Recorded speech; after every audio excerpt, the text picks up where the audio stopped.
Archibald!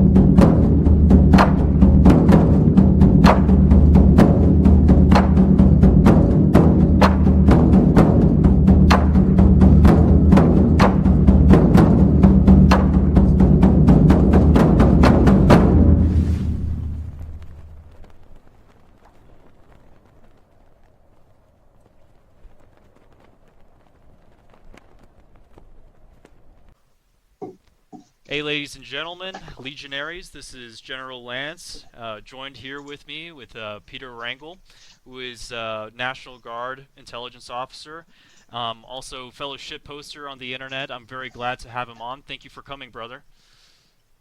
Thanks for having me. It is an honor to be here, and I'm sorry that it took a lot of technical issues to get us together, but hey, we're here. It's part of life. You know, they're always attacking our comms. You know, that's how it works. You know what I mean?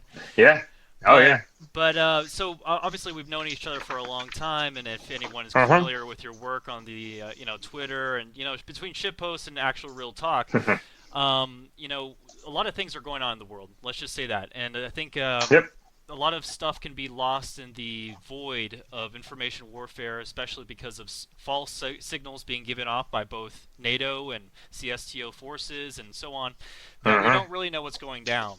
And I wanted to lean on your expertise and just go crisis by crisis, because there's 4 crises going on in the world right now, and it feels like we're on the precipice. Yeah, well, way more, you know. That's on our radar. And, you know, with the, I guess we'll just start with the Russo-Ukraine war, and then we'll kind of work our way through.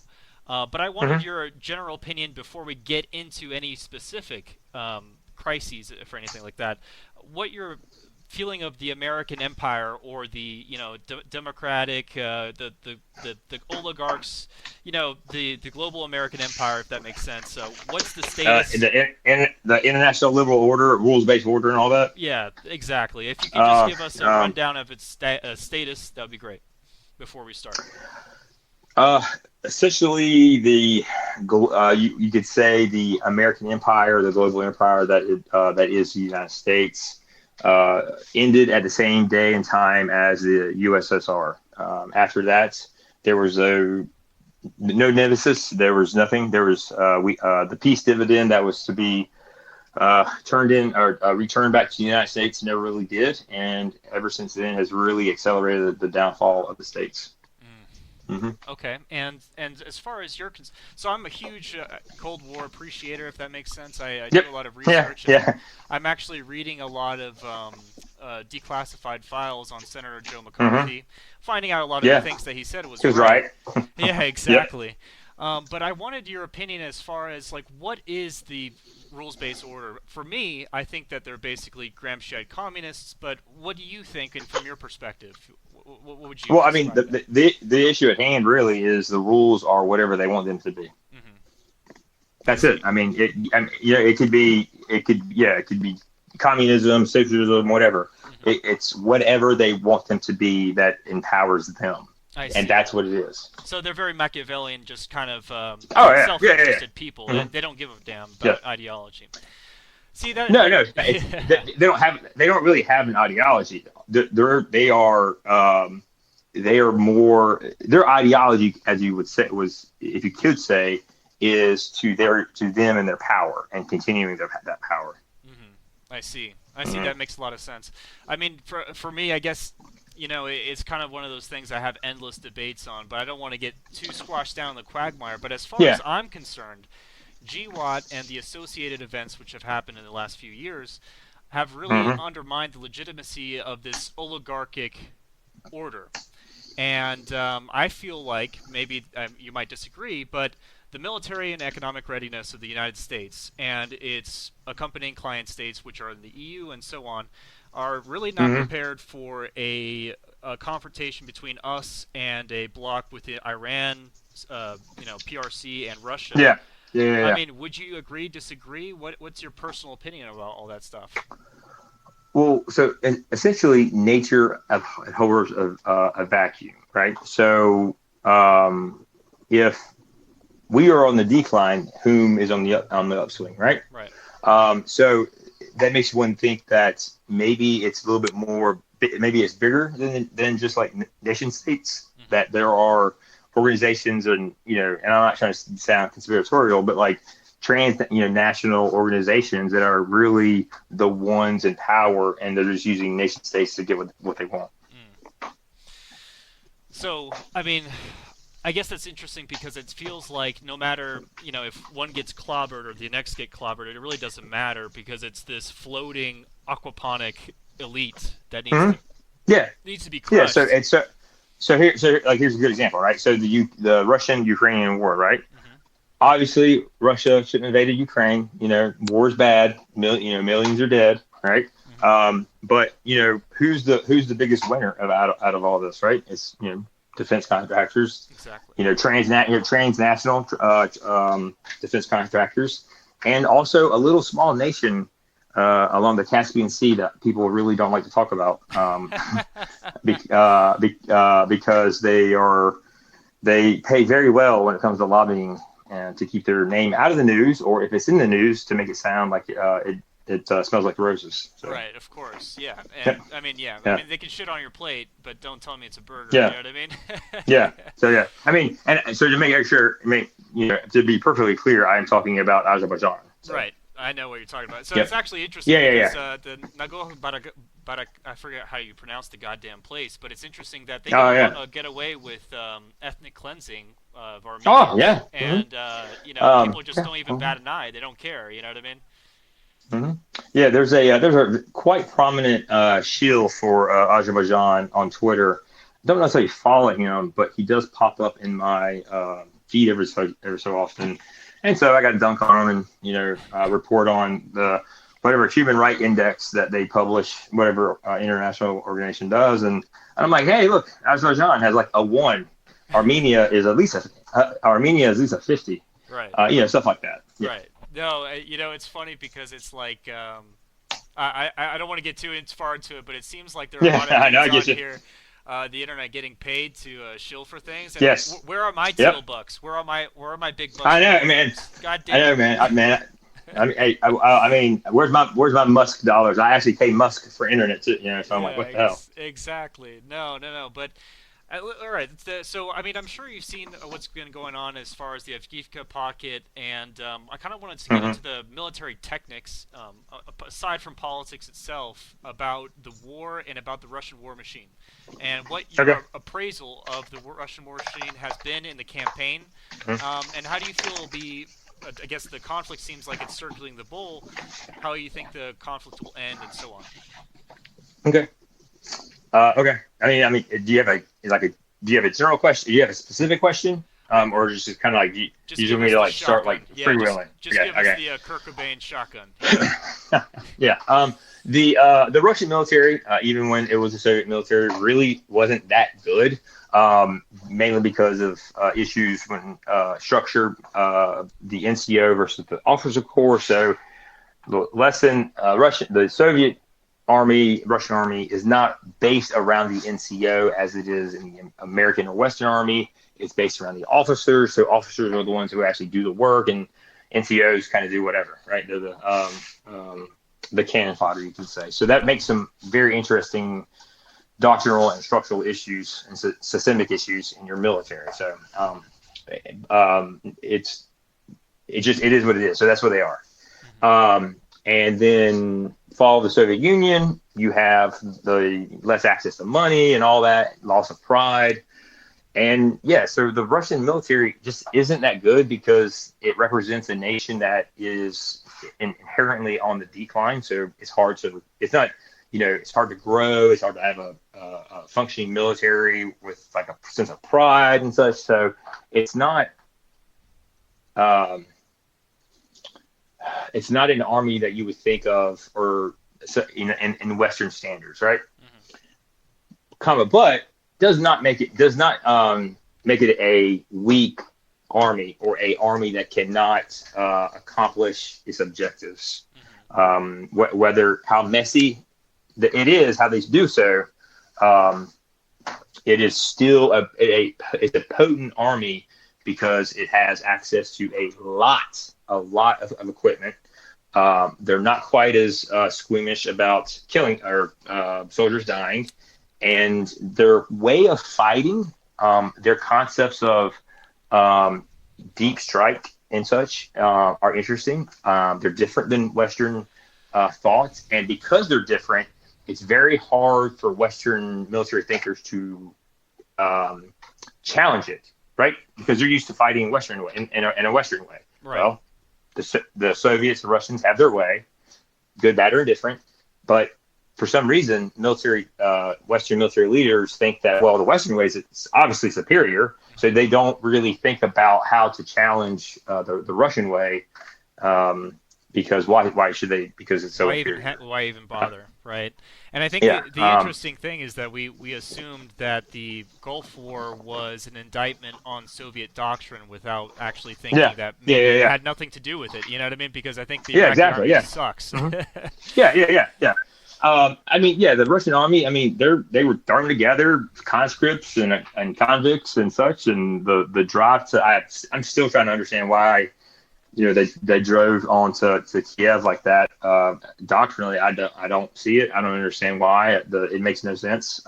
It seems as if they wasted a lot of equipment and manpower for just a egotistical reach of a maybe chance that he would either flee or give up at that time, and then that just became very strange. So a true analysis of that, not sitting here on Twitter and talking about Putin's a dumbass, and you get all these armchair generals from the last who couldn't win shit during GWAT.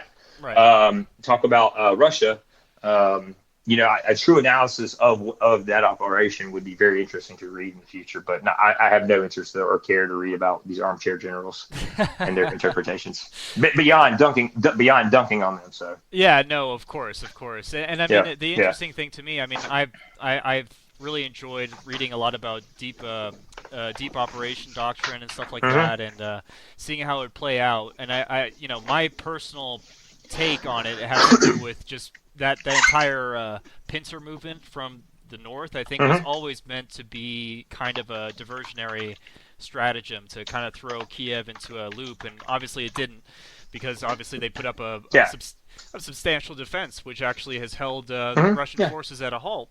I think the most interesting thing I just read, the forgotten. And people forget, when you're fighting for your nation and your homeland, you will put up a very stiff resistance. I mean, the Soviets did. No, of course they did. Yeah, no, and I mean they're tough bastards. I mean, I've spent some time in Eastern Europe, and it's pretty funny what they'll do to each other over the smallest thing. So I mean, like, these guys have got balls. I think everyone has bravery, and it's interesting that you mention Russian doctrine as far as the emphasis on the NCO in the West, vice the officer corps in the East.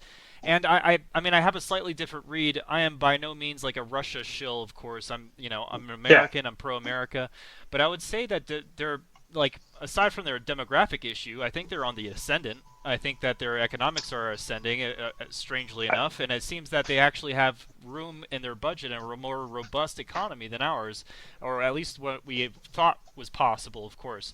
And I was, thinking, because just to segue into this question, because it seemed to us since the 1990s that the concept of industrialization was like a wayward time kind of concept. However, we're seeing countries like the PRC and Russia who have hard capital investments take place, that somehow we're going back to the idea that maybe we should reindustrialize, maybe we should care about these kind of things. Could you give me your take on that? So when I was saying, like, the describing Russia as, like, not necessarily growing, I guess I was kind of referring to more in, like, the population sense, right? Like, it's TFR. It has a barely a replaceable birth rate. Is that I'm tracking? Does that sound right? That's correct. Their economy. They have a kind of economy and such. But you can have an economy, but who's going to could do the jobs if no one men, right? Right. And so it's funny that you bring up the 90s. So, the quick liberalization of the economy in the 90s, that an attempt, really a smash and grab of capitalism of the West, is why you have Putin in the first place. It's people remember, the Russians remember what happened after the USSR broke up, and Western nations came in and tried to liberalize their economies, and it was devastating.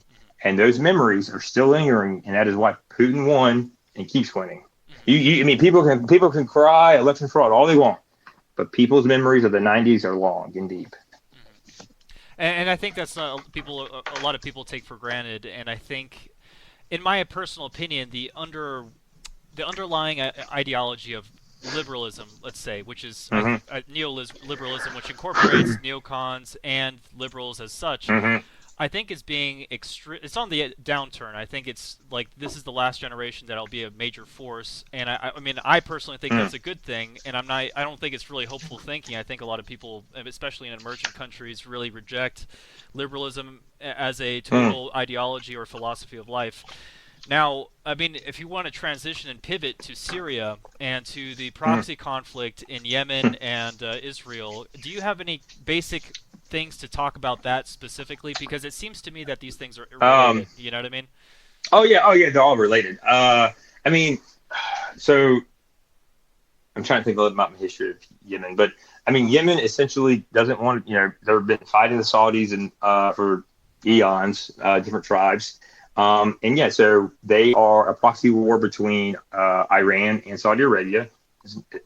Iran provides them arms and munitions, and they send missiles. They send very cheap missiles and drones to be shot down by very expensive Patriot missiles, protecting refineries and other sensitive sites in Saudi Arabia. So the Yemenis civil war is a proxy war, and it's horrible because they're suffering. The Yemenis people are suffering. They're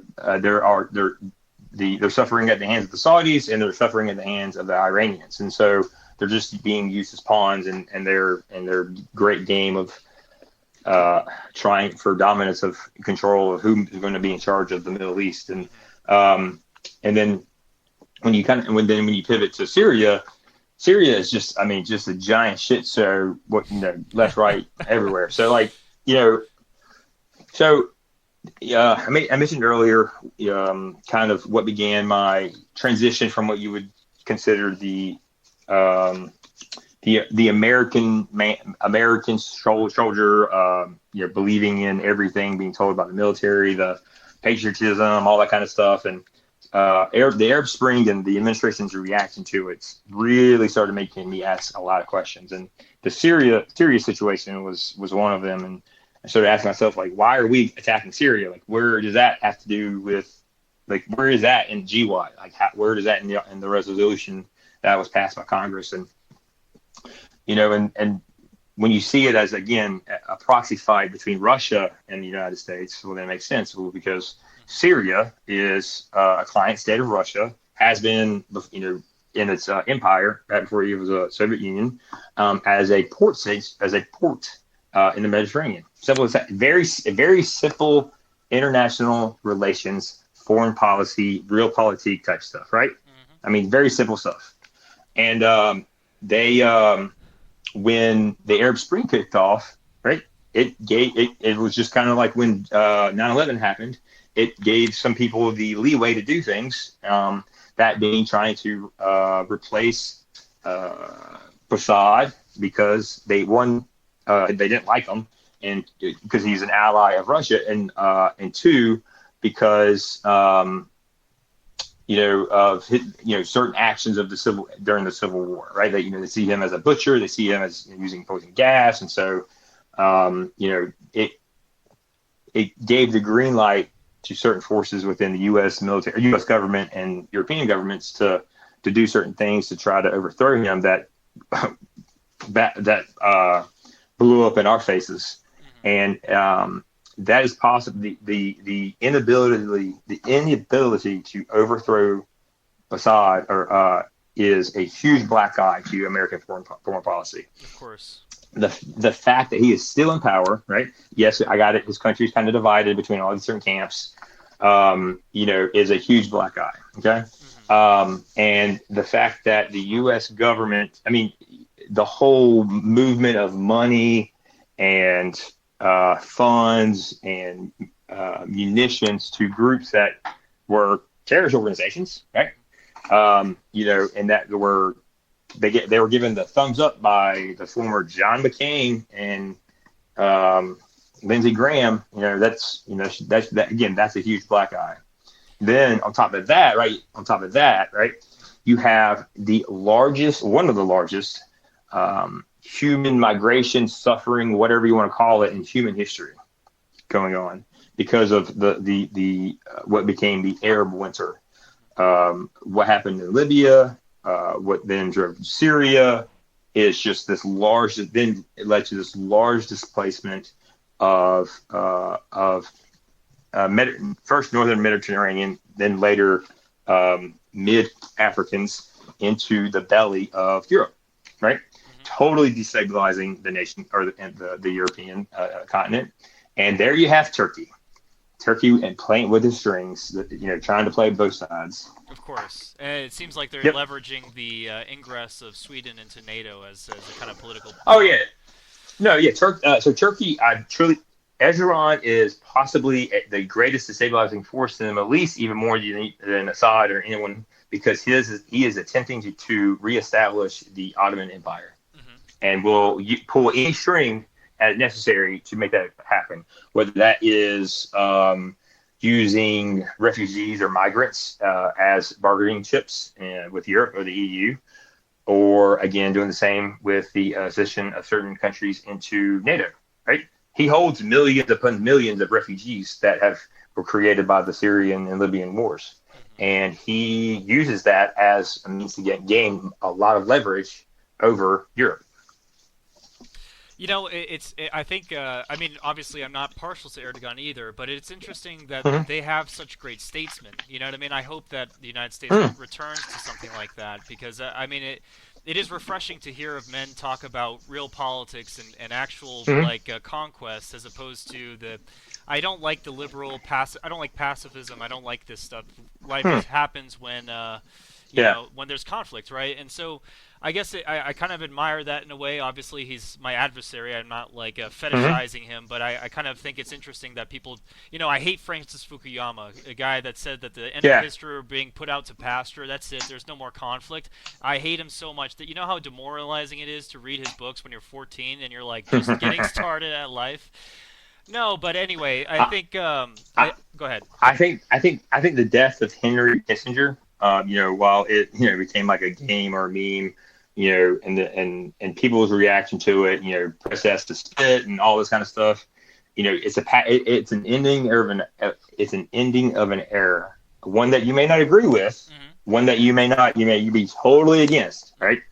But you are living currently, good, bad, or indifferent, in the world that he helped shape in the 60s and 70s. Wow. And that is powerful, right? His acceptance and him pushing for entente between the United States and the USSR meant there were to be no New World War, right?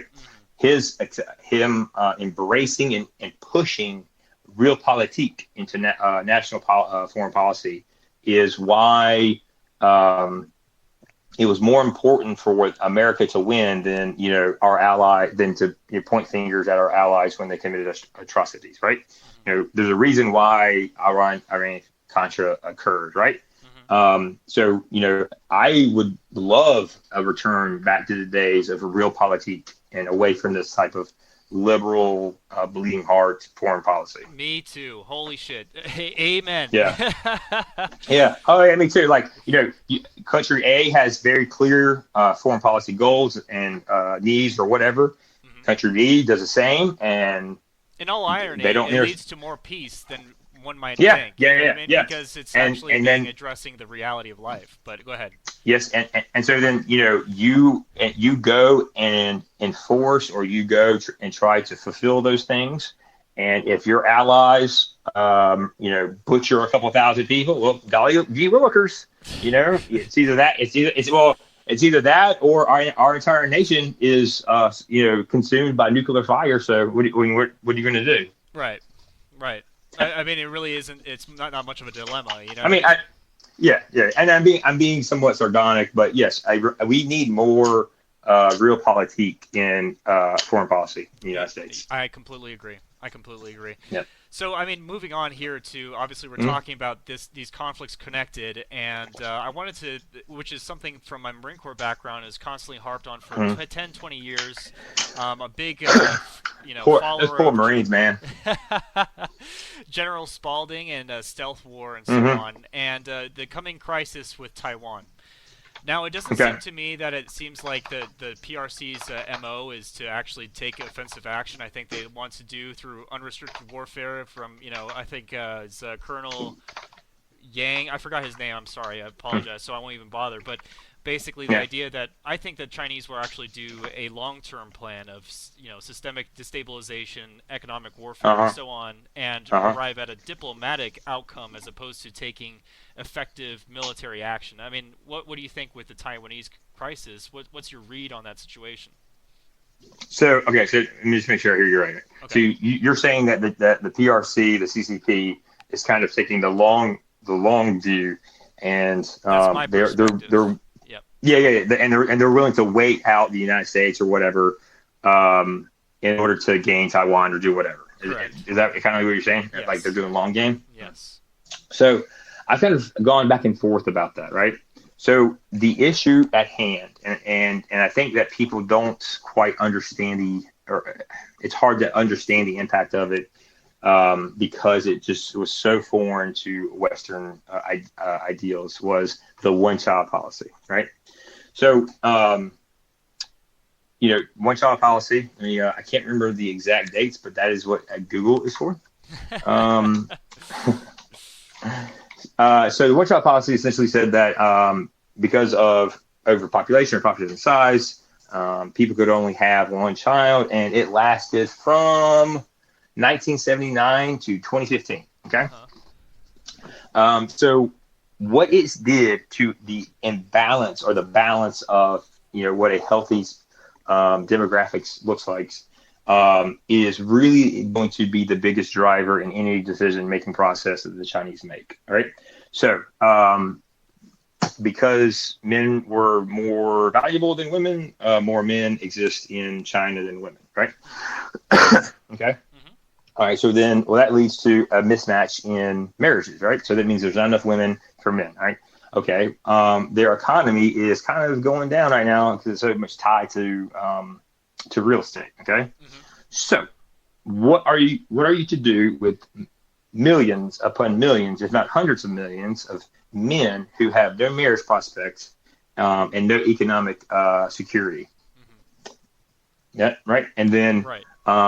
Who range in age born from 79 to 2015. So at some point, like this block of almost like they're almost a weapon system themselves, right? They're a block of men, right, of military age. Right. They will age out. They will age out at some point, meaning they will be too old to do something. So I think China is a little bit more time constrained than you think. Okay. I don't think they have all the time in the world, and it's because of their demographics. Because they're going to so what's this I'm trying here? So 79 to 20. Okay, so that's the millennial, like Gen X, like late Gen X, millennials, and on. Okay. So essentially, like the people who fall RGY, right? So think of it right? At some point, like, I was born in the early 80s. Okay, I'm near the end of my military career. So what does that tell you about timeline, aging the population in China, and what they can do going forward? I say they probably have 30 years, they have to do whatever they want to get done. If that's take over Taiwan, if that's to do, take over Indonesia, whatever their long-term foreign policy goals are, I think is 30 years is probably what I'm looking at. Okay. Because if you look at demographics, you look at who's going to be fighting wars, right? And the numbers coming out are true, then I think 30 years is probably going to be their max. So I don't want to interrupt you because I want to actually comment. It seems like, in the Russo-Ukraine War, how old the servicemen are. Do you think that modern, innovations in warfare kind of put less of a strain on the age cap, and maybe we're starting to see older veterans, I guess, kind of fight and actually be reliable service members to actually prosecute a war? So I can talk about this personally because some of the work I do professionally and some of my own curiosity. The U.S. Army, right? Let's take that as an example. It's shrinking. It's getting smaller. It's in strength is growing smaller each year, faster each year than expected. Okay. And it's dropping to tens of thousands. Right. So in order to combat that, there is this push for increase in autonomy, automation, and AI. Right. And so, so going into and then they are fielding the army of 2030 or designing the army of 2040. Each iteration more robotic, more autonomous, and much more ingrained into AI. So therefore, making one person as powerful as 6. I'm just saying, right? Okay. So you'll have drone, massive drone strikes, and all this kind of stuff that that you see, right? So going into the future, an individual will become much more powerful because of what is at their disposal. It's called human machine integration. Really cool, interesting topic to look into. The problem is for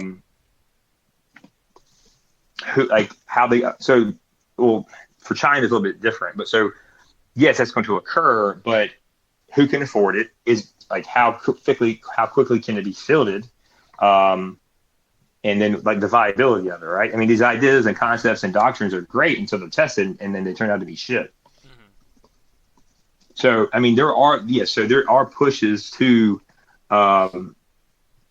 address the aging of the world population, but again, it hasn't really been tested.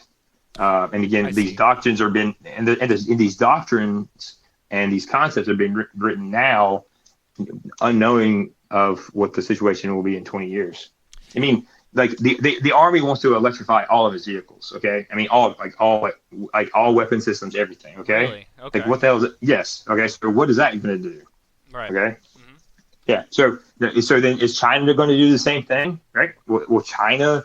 Because of does China see global climate change the same as we do? And even though they're building more coal plants than ever, and blah blah blah blah, and are they going to electrify their vehicles? No way. No shot. Yeah. They're going to. No, what they're going to do is what keeps them powerful or gives them the edge.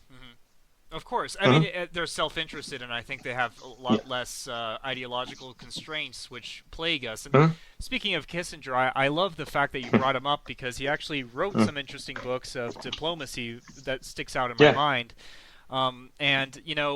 Obviously, I don't think he's... there's some interesting things about Kissinger, and he's pretty controversial. I do admire his realpolitik, and I do admire this and that. I think his most interesting comment was, if it were not for accident of birth, I would be anti-Semitic. It's pretty interesting how prescient that is. However, to bring it full circle as far as, when we're talking about the outfitting of, militaries, of political and military doctrine, the imposition of political ends, it brings to mind... a historical parallel, which is, the late Roman Empire, right? So you're in the 500s, 600s, and they're facing the same issues, which is population decline. Actually, there's some information that population was aging at the time because there was high infant mortality, and yet there was long longevity comparatively for the time. And so armies had to scale back in size. They had to emphasize intrigue. They had to emphasize surprise and manipulation, diplomacy, and so on. And it feels like we're re-entering an age similar to that, where we have to emphasize our wits as opposed to sheer mass, which is what World War II was really about. Now, I mean, transitioning from that, it seems like, and I wanted you to kind of tell the audience, I guess, what do you think the militaries of the world, conflicts in the world in the future will look like, and what emphasis will it be on? Because it seems like it will be something different from the, let's say, mechanized maneuver warfare of World War II. Like we're finally moving past a paradigm like that. Yeah. So to comment on your bringing up the later Roman Empire, aging population, shrinking militaries and such, right? Obviously, they succeeded, and to the extent that their generation and genetics passed on, right? Right, of course. Their culture. I mean, the Roman Empire doesn't exist, but the people do. Okay. Because they were not bound to American leftism, right? Which is almost like self-hatred of yourself. and so these Romans not being bounded or not having bounds such as that, and being much more about the desire to pass along their genetic material, I don't see that here in the States, right? So that's a huge issue. Do we have the inherent desire to pass on our genetic code and respond with a smaller military, but a much more potent military? Do we? Right. I don't know. And so that's just something to think about. So in regards to your other question about how wars look like in the future in other areas, well, look at the rebellion in Myanmar, right? You're having rebels print 3D guns to fight against the government. So I think that's a big aspect. I think you're going to see kind of like a decentralization of war. You're going to see the printing of certain weaponry. You're going to see low scale military operations. You're going to see a lot of you're going to see even more proxy wars. Okay. The idea that the United States military right now, or I'll say the idea that in 2025 that the U.S. military is going to roll in over the plains of Germany and invade Russia is absolute nonsense. I'm glad you say so. The same is true with Russia, right? Yeah, right. In 2025, it is absolutely insane to believe that the armies of Russia are going to roll into Germany. It's absolutely insane. So what you're going to see is going to be border conflicts, fifth generation warfare, little green men, increase in cyber warfare. It's not going to be clean. It's not going to be, definitely not going to be World War II. And so it's just going to be different. It's going to be a different era. It's going to be less sexy in a way, more spying and spooking. Again, cyber, the ability to use ones and zeros to affect the world, to affect the world. You're going to see much more like homegrown type of actions, using the use of drones, autonomous drones, swarm drones for attacks. I think is going to be a big thing. And then motorcycles. I think motorcycles are is a huge. I say this kind of randomly, but motorcycles really have demonstrated their ability for targeting, for the implementation of drones, for passages of messaging. So I think there's going to be a return of the motorcycle to the battlefield, which would be very interesting. And speaking of platforms, what's your opinion on armor and the new coming warfare? So very interesting, because I'm very I'm kind of plugged in to what's going on with the Army's designs of 2030 and 2040, in the sense that I have access to certain websites and stuff. I can kind of look at it, nothing classified, and you can probably Google it too. Right.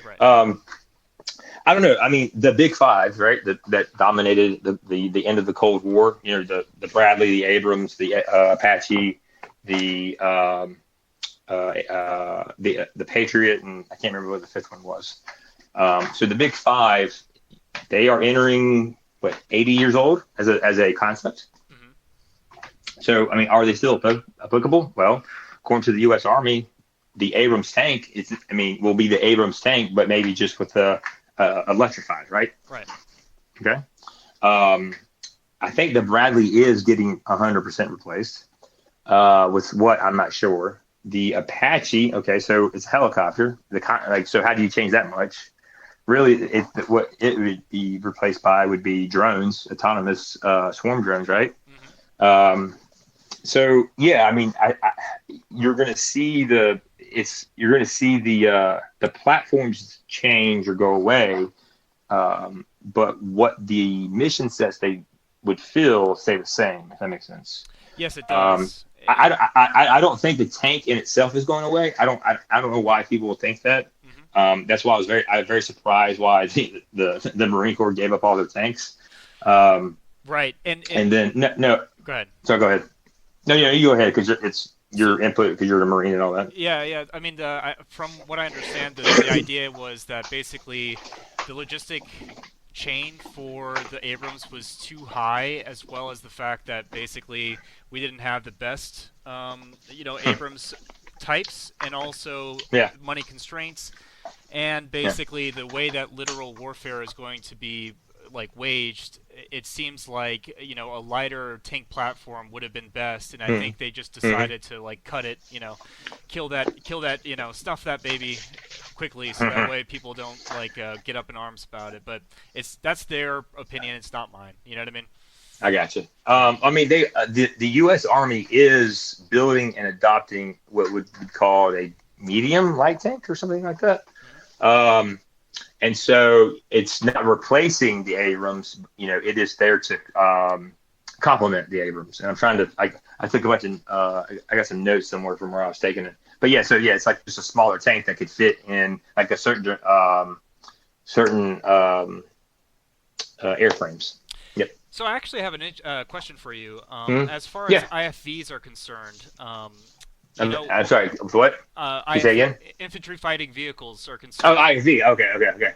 I was wondering, in your opinion, why is it that there are tracked mechanized units and then there are wheeled the Strikers? What's up with that? Can you explain to us why?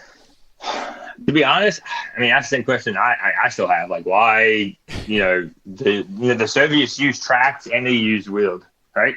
A lot of it has to do with terrain. Really, it's really a terrain-based decision. One's better on one type of terrain, and another set's better on another type of terrain. That's really what it boils down to. That's really what it is. Huh. Okay. That's why. That's why tanks. So that's why tanks have treads, right? Right. And when they try to put a cannon on a vehicle with wheels, it tips over. Uh-huh. So, yeah, no, that makes sense. I mean, I remember there was the 120 millimeter Striker, direct fire cannon stuff. Yeah. Mm-hmm. Anyway, I guess moving on to our last point here, can you explain to us what's going on in Guyana? I have no idea what the fuck's going on. Oh yeah. And I think So the only reason I know what's going on is because I did a longish type of shit post on someone regarding their opinion that if Venezuela invades Guyana, then we should respond militarily, right? Right. And so I had to, 20-year career military. I have had 4 shoulder surgeries in the last 5 years. Mm-hmm. I currently have a reverse total shoulder replacement in my right shoulder.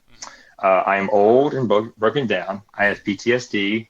I have lost friends and colleagues, not only to direct combat, but through the ravages of PTSD, right? So I do not take the application of U.S. force lightly. And people will go online and say, if X, Y, and Z happens, then use the U.S. military.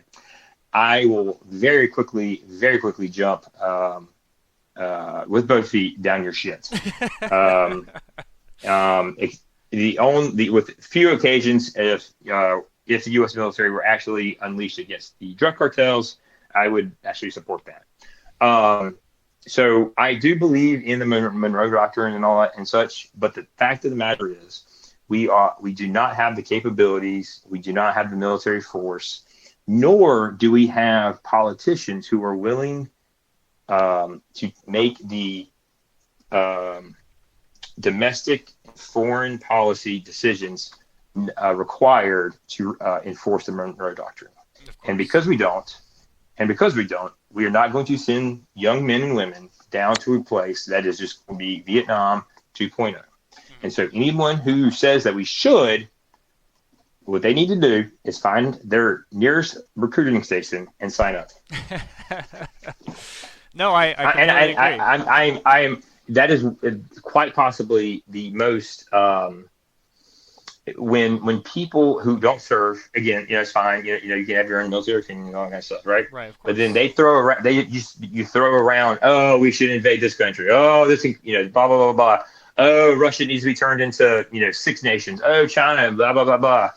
Like, it's just what you're doing is telling a PFC from Iowa to go try and take a piece of land thousands upon thousands of miles away from home, when the air around them is surrounded and just full of metal. Their best friend just died beside them, right? Just to fulfill your whims or to validate your foreign policy idea. Nah, I ain't having that. No, I think you're absolutely correct, and I think one of the biggest issues and one of the main, I guess, thrusts of my project here with Lance's Legion is to build a cadre of men and women who will take national leadership and use it with integrity to transform the American culture to actually give rise to future generations of good men. And I think that the Greeks had this great term which stuck with me since I was 9 years old. It's you labor for a tree whose shade you do not enjoy, and that's something completely missing from the American soul. Now, what I really meant to say with Guyana, what is your, I guess, why is it happening? I just mean like overarching idea. I have no idea why the hell it's happening at all. So if I read correctly, in passing, so Venezuela has had economic troubles because they keep voting in some people who just use government power and government money for their own ends, right? Of course. And so socialist country, but also Venezuela sits on a very large amount of oil, right? But Guyana sits on even more, I think. And so the thought process is for them to take over the country so they can have access to that oil revenue. I think that's what's going on. Kind of like a Iraq Kuwait situation. I see. That's interesting. And I mean, for those of you that don't know, so I used to actually live in Brazil. I've actually traveled to the Amazons, and it is the most inhospitable place on the planet. You think Vietnam was bad? Trust me, it's not a fucking joke. And Guyana, for most of you who see on a map, it looks like a big penis, right? And basically, it's inaccessible except for one dirt road all the way down to these gold mines as well. But to travel, I guess, west to east in that country is actually harder than it is to travel north to south. And that's something that's going to be a major challenge for the Guyanese if they want to defend their country, because of the fact that it's basically intraversable. And the territory that the Venezuelans are claiming is effectively wilderness, right? And except for the coast, which is the kind of crux of the reason why that we're discussing here. But anyway, as far as Guyana is concerned, I really don't know if Venezuela will actually invade. Maybe it's possible. Yeah, I think they. So what happened to? I think today. Can you hear me? Yes, I can. All right.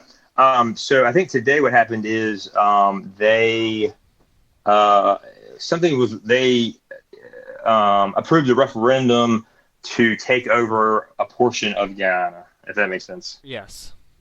Yeah, and so like to actually invade, what does that mean? Like nowadays, like what happens if a bunch of Venezuelan oil workers just show up on this property, on this land, and start drilling oil and sending it back to Venezuela, right?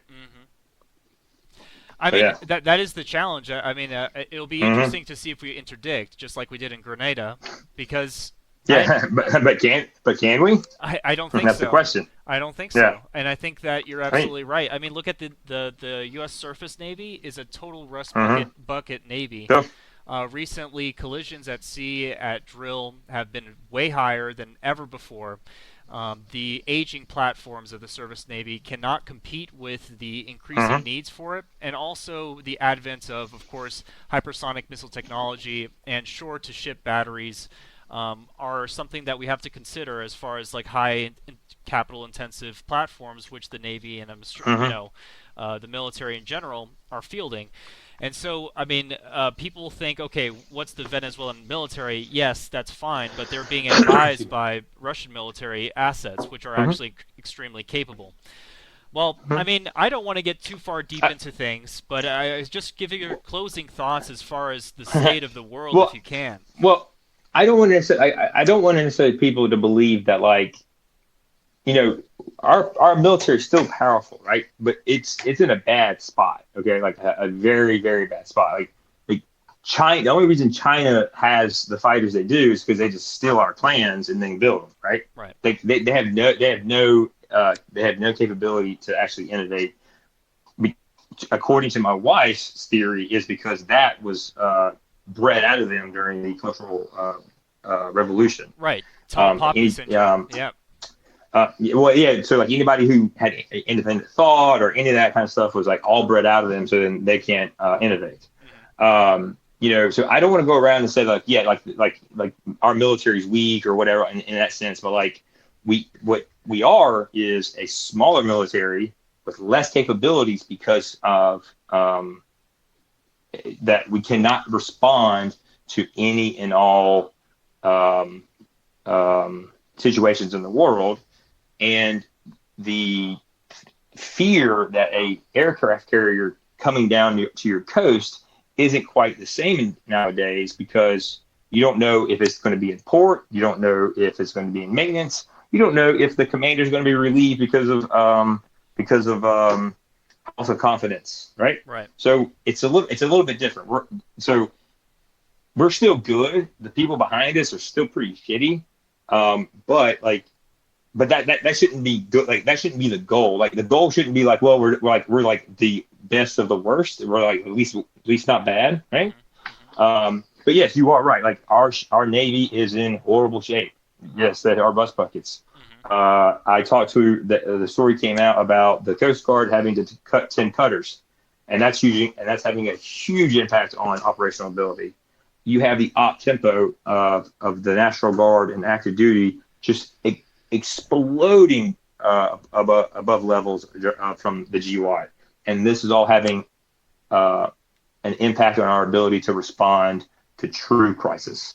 I see, and it's interesting that you say that, because I, for one, I think that military should have a strong military in general. I think my personal commitment is that I think that a military life for each citizen, I think conscription is good, because it's less about military capacity than it is about teaching important values. Now, as far as the problem with that is, right, conscription is, if this was conscription of 1940, I would be for it. Conscription in 2024, I do not trust my government nor the ideals that they try to push. Of course, and I'm saying ideally, not right now. Right now, I don't advise people to join the military, because just like you said, Peter, I have actually.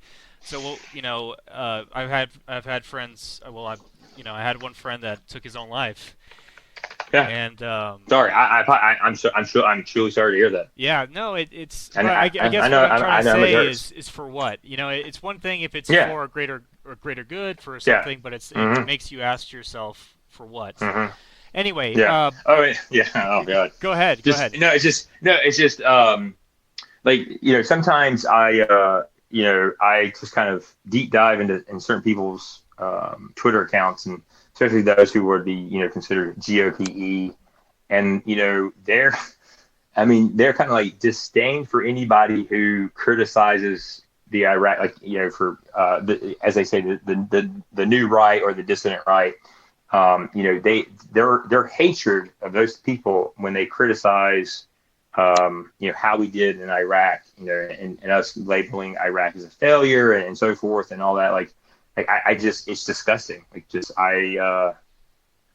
These people who have no idea what we lost and that we gained nothing, they live in some sort of imaginary world. Of course, and it's anyway. I'll leave it there because I think it's apt. But it can get heavy fast. I understand. Yeah, sorry, but no. But here's the thing: is we're here to talk about real shit, not just pussyfoot around bullshit. Yeah. But last question: in your view, as humble soldier, citizen of the United States, obviously longtime American patriot, how do you see the average guy making a good difference in his life, his fellow's life, and his country's life? Okay. So what I can say is, and it's fairly simple: build networks, build a community, know the people who live around you. Doesn't matter if they have a hate has no home sign in their land. Build local networks with complementary skills that, when necessary, can be put into place and protect what is yours and theirs from whatever is coming. Mm-hmm. Okay. Yeah, and then along with that is go to the dentist, take care of your teeth, and stay in shape. If things get bad, take care of your teeth, go to the dentist, and try and stay in shape. I like this. Don't be fat. Don't go run. You do whatever. Try to stay in shape and go to the dentist. Right. Those are the things I would recommend. I think this is a good weekend libo brief as well. You as an NCO. Yeah. Well, I guess you used to be an NCO, right? At some point. No. I've always been an officer. Kick ass. Boom. Bada bing. Yeah, you told me this earlier. I'm so sorry. Yeah, no, you're good. And then I guess the other part of that is take care of your mind and the mental health of the people around you. Mm-hmm. So. Yeah, absolutely. Well, thank you so much, Peter. I really appreciate it. Oh yeah, you're welcome. You're welcome. Hey, before you go, right? I got a quick question for you. Go ahead. Just in your opinion or from your analysis, what of the U.S. government's military budgets? Okay, but whatever section or whatever, what section is growing the fastest in your opinion? What category? I would say maintenance of various kinds. So contracting, maintenance. Okay. So maintenance is your answer, okay? Yes, that's my final answer. What if I told you it was people cost? Really? And the implications from that. Well, how is that? How can you expound on that? So, so one is just pay, right? You got to pay soldiers, okay? Then you also have medical care for soldiers and their families, right? And then you're now start getting into social programs that are being pushed by certain, organizations that grant, certain abilities to do certain things. But people are becoming more expensive inherently, and it is growing the budget the most. And what that means is there is less money for R&D. There's less money for training. There's less money for maintenance. People are becoming expensive. And really? So what does that mean for national security policy? Us getting to a smaller army could be good maybe for that in that sense. But, people are driving the costs of the DoD. Even though the DoD budget is set to essentially freeze for the next several years. So. Well, aside from just a question, aside from obviously the communist policies of DEI and all that crazy stuff, When you say inherently more expensive, do you mean medical costs? I mean, I'm not talking about gender transition or some crazy shit. No, I mean, real stuff. Yeah, I mean, real stuff. So, I mean, people joining the military, they're all kind of fucked up anyway, right? I mean, the pool of Americans who can join, they're relatively small. So you're gonna have to take people who need, there's the push for mental health care, right? And then, you'll add in positions that are, are they necessary? Like, does the battalion really need a sharp representative? That kind of thing. Right. So people, like, whatever, paying them money. So if interest rates versus annual pay raises combined with, essentially free healthcare for everybody. People are becoming more expensive to take care of. So, yeah. Interesting. Okay. Well, I mean, with that, I think we'll leave it off at that. And I remember the name escapes me, but you're usually on every morning on a certain podcast. Yes. What is it? Yes. So the group is called. Let me give you the actual. The. Sorry, No problem. I always mess it up. So. It's called the Council of Future Conflict. So they are at future_conflict. They have podcasts Monday, Wednesdays, and Fridays. Typically, I am on Wednesdays. I have been having audio issues for some reason, and so that has limited my ability to get on. But yes, so they're also on Rumble as well. So they start out on YouTube/Twitter, and then move over to Rumble and Twitter. So that way they can be a lot more vocal on their opinions. Oh, good. That's actually very good to hear. So I'll make sure to link the URL in the description box below. Please check out Peter Wrangel at it's Peter Wrangel Twitter handle, correct? Yes, at Peter Wrangel, yeah. Perfect. And hopefully we'll see you next time. Sound good? Yeah, sound great, man. All right, thank you so much, brother. I appreciate it. Sure. You're very welcome. All right, thank you, Lee.